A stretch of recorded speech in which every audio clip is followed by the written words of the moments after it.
बोल श्री गिरिराज धरण की जय, श्री कामधेनु मात की जय, सुरभि मात की जय। गौ वरदान मंत्र। या लक्ष्मी सर्वभूतानां या च देवेषु संस्थिता, धेनुरूपेण सा देवी मम शान्तिं प्रयच्छतु।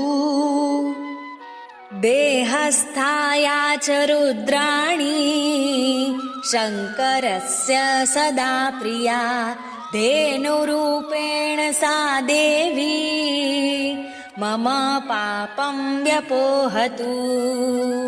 विष्णोर्वक्षसि या लक्ष्मी स्वाहा या च विभावसो, चन्द्रार्कशक्रशक्तिर्या धेनुरूपास्तु सा श्रिये।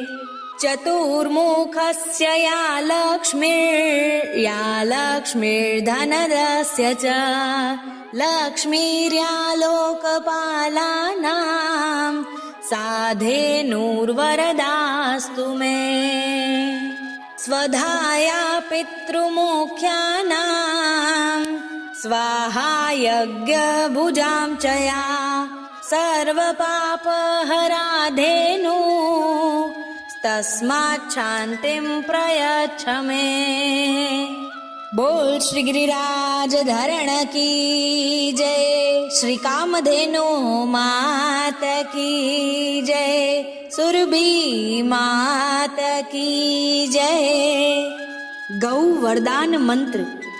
या लक्ष्मी सर्वभूतानां या च देवेषु संस्थिता, धेनुरूपेण सा देवी मम शान्तिं प्रयच्छतु।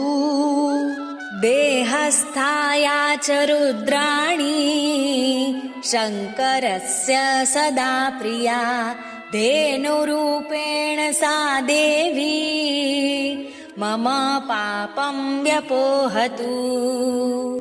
विष्णोर्वक्षसि या लक्ष्मी स्वाहा या च विभावसो, चन्द्रार्कशक्रशक्तिर्या धेनुरूपास्तु सा श्रिये।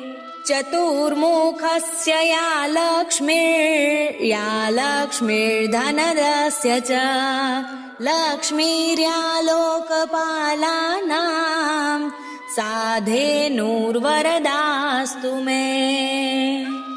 स्वधाया पितृमुख्यानां स्वाहा यज्ञभुजां च या, सर्वपापहरा धेनु तस्मात् शान्तिं प्रयच्छ मे।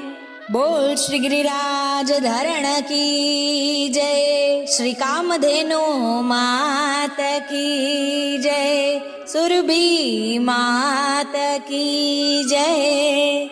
गौ वरदान मंत्र। या लक्ष्मी सर्वभूतानां या च देवेषु संस्थिता, धेनुरूपेण सा देवी मम शान्तिं प्रयच्छतु। देहस्थाया च रुद्राणी शङ्करस्य सदा प्रिया, धेनुरूपेण सा देवी मम पापं व्यपोहतु। विष्णोर्वक्षसि या लक्ष्मी स्वाहा या च विभावसो, चन्द्रार्कशक्रशक्तिर्या धेनुरूपास्तु सा श्रिये। चतुर्मुखस्य या लक्ष्मीर्धनदस्य च, लक्ष्मीर्या लोकपालानां सा धेनुर्वरदास्तु मे। स्वधाया पितृमुख्यानां स्वाहा यज्ञभुजां च या सर्वपापहरा धेनु तस्मात् शान्तिं प्रयच्छ मे। बोल श्री गिरिराज धरण की जय, श्री कामधेनु मात की जय,